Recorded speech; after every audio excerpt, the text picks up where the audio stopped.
tricky question. Very tricky. How many of you confidently you can say that somewhat you are prepared at home? At your workplace, at your school, wherever you are.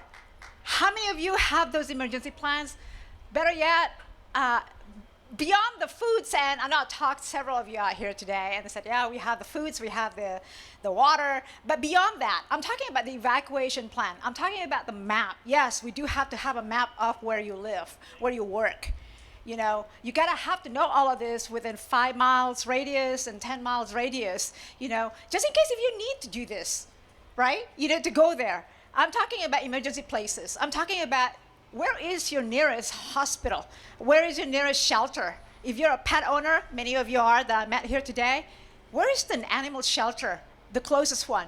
Where you work, where you are, where you live. Awareness is halfway the battle. That's what we're here for. The other half of that is taking action. You're getting yourself prepared along with your loved ones, in the family, with your family, right?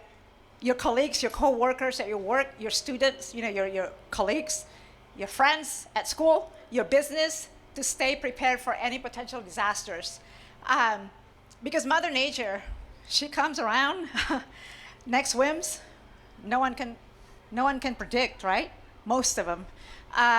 Yeah, but here, most natural disasters we can't predict nor control. So we must take control of these things and protect yourself financially, emotionally, and mentally. Okay, so what have you learned in the last, I'd say, 3 years since pandemic started? Those of you who are not prepared, that's okay.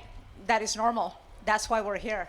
We have this great, you know, community events like this one that you can come to with your loved ones, your family. Okay, so situational awareness, guys. When you hear those two words, what comes to your mind? Anyone? Raise your hand. Anyone? Look around. Environment, your surrounding, your environment, right? Right.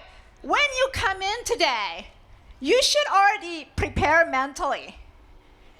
Where are the exits? Where are the bathrooms? Where are alternative routes? The exit. Just in case if you need to escape from whatever emergency situation, you should already have that implant in your head. That's what situational awareness is. Developing that situational awareness as a skill is perishable skill. It is something that I always say, advocate, it should be a lifestyle. It should be integrated into your daily routine, daily life. Why is that? Because it's your life. Let me ask you this. Who is responsible ultimately for your safety? Raise your hand if you know your answer. Right. We must take responsibility of our own safety at all times. Stay vigilant, stay alert at all times in case of any potential threat. And this is why awareness is only halfway the battle. The other, like I said, the other half of the battle, most critical one, is taking action. Awareness is key in survival situations. Self-reliant is the anchor to your survival. I say this all the time because in the nick of time, when you're facing that danger, who's going to help you? Yourself.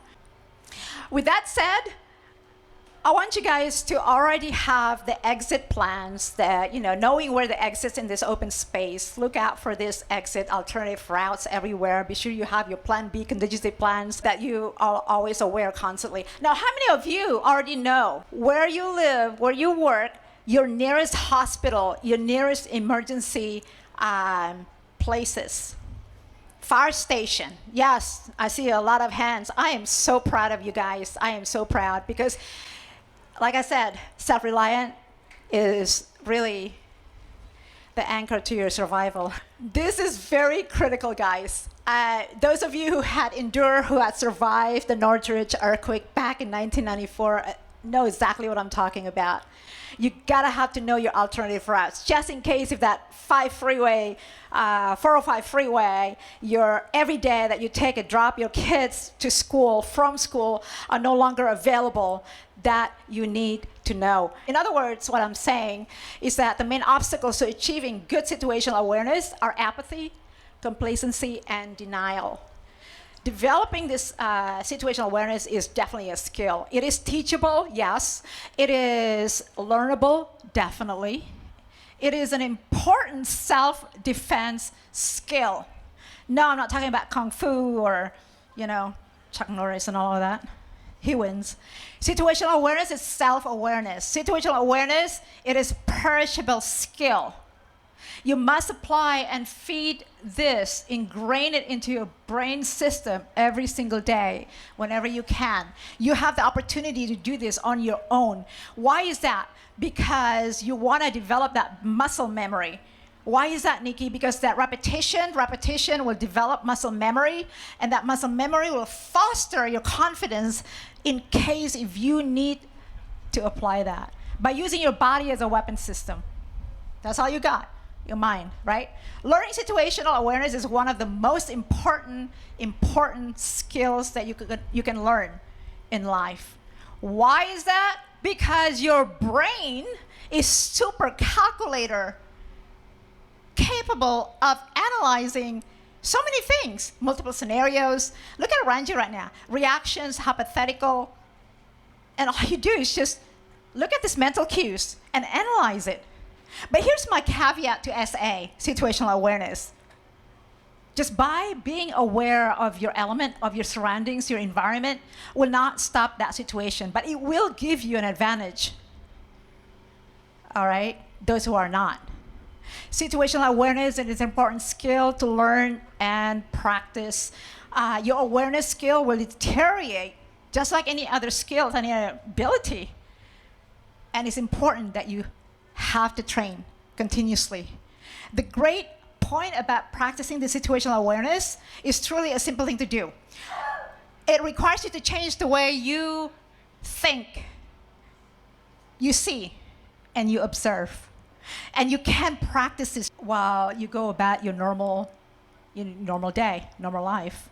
Most attacks occur in what we call transitional space. Those are places where you are transitioning from one environment to another. Coffee shops, gas stations. When you leave your house today, you got to stop somewhere, right? Elevators. ATM, yes, ATM. When you are in these spaces, as many of us do every day, regularly, right? You need to be aware of any potential threats in order to respond properly and reduce those risks. Because we know the reality, we're not going to be 100% prepared, right? We know that, but we can certainly reduce the risk. These are a few things that keep in mind when you are in transitional space, I should say. Convenience store, for example. Let's talk about that a little bit. To stay safe in a convenience store, right? How many of you are doing this? I do this all the time. Let other people pay before you avoid having your back exposed. I hate to do that. I always I'm not paranoid. I'm not teaching paranoia, but just be outsmart. Just be smart about it. Common sense. If someone wants, look and appear unusual before you, maybe you should put that radar, of situational awareness. Okay, I'm in condition yellow right now. Don't stay in a potential little situation unless necessary, even if you are armed. How many of you go to restaurants? I do this too. And always scan through to see if there are any other doors. Here you go, yeah, exactly. Besides the one that you came in through, right? I turn it up one notch up. Better yet, I excuse myself to the bathroom, give me the opportunity to check out the kitchen, check out the back side of the restaurant, check out who's who, what's going on here. It's just for your own thing, right? For your own safety. I go to the bathroom and just kind of look at, the chef. If we are able to do that, just take as much visual notes in all of this. It is your environment. If you feel uneasy around people in a parking lot, don't ignore it. just don't ignore it, because all of these are your gut feeling, your instincts. You were born with it. Follow that. Your safety is not a competition, you guys. Pass your vehicle or turn around whenever necessary. Okay? Don't park of course, don't park. It's all common sense, once again. Don't park in a sketchy area. Stay aware of your surroundings. Don't ignore all of these potential threats. All of these little things that make you go, oop, this is not usual. Oop, this is not normal. While staying alert will not stop all attacks, it will decrease the chances to properly respond to the attacks if and when it happens.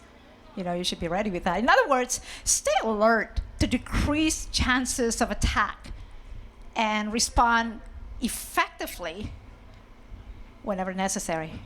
How many of you heard a concept called color code of mental awareness? How many of you? I want to see some hands.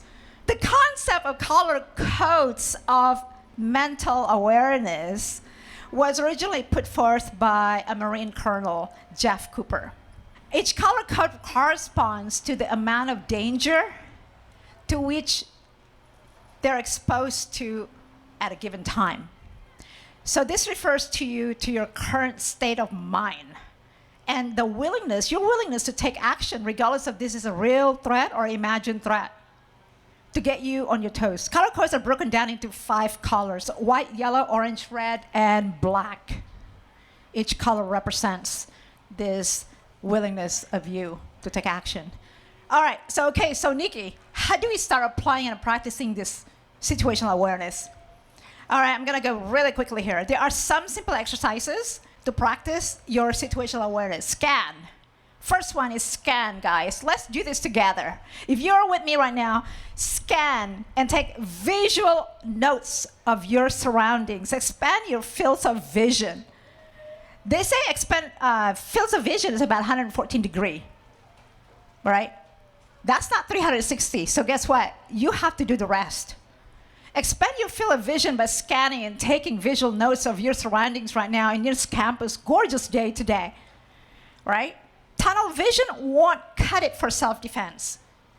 Practice by slowly, let's do this together, moving your eyes from left to right slowly while walking, while standing, whatever you want. Practice this every opportunity that you can get. Situational awareness can increase your chances of survival. But like I said, the caveat to that, it won't stop the situation. Right? Second thing is observe. Observe. You can practice this anywhere you go. I do this when I'm driving, stuck in traffic. You can get your family members also to get involved in this at home, or when you guys go in road trips, or take your children to school, drop them off, and things like that. You can certainly get them all involved. The next one that I want to mention really quickly here is create your what-if scenarios. This is so important. The what-if scenarios, it just gives you analytical thinking about this, right? To expand your mind, basically. No one's going to hand you over the safety to rescue you. You got to know how to take care of yourself, self-reliant. You got to know how to do this. Creating what-if scenarios is an extremely useful skill in your self-defense arsenal. You always want to be thinking 2-3 steps ahead. Formulating your plans, contingency plans, plan B, plan C, plan D, ahead of time in your head.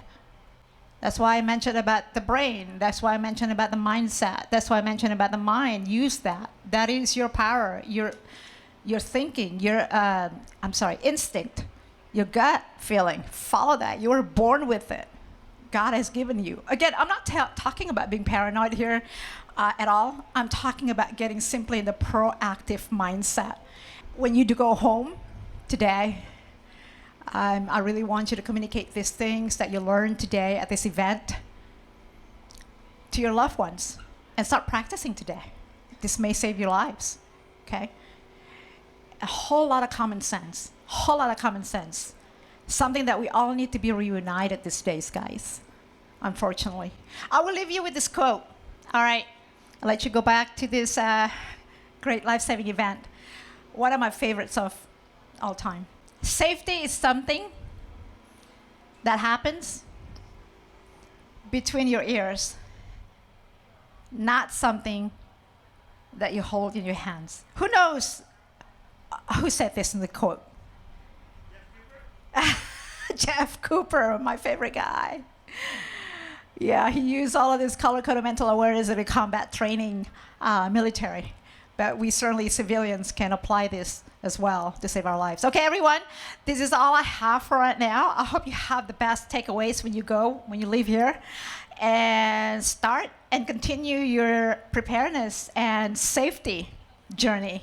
Share them all, with your loved ones, with your colleagues, coworkers, your boss, your students, friends, everyone who matter in your life. Stay vigilant, stay safe, always in condition yellow. Remember that color-coded mental awareness? Watch your 6, 3, 9, 12. Because why? Our world is not linear. Thanks for coming out here, and let's continue to stay prepared. And with our collective efforts here, we can make our lives and communities even safer. All right, guys, my name is Nicky. Thank you so much. God bless.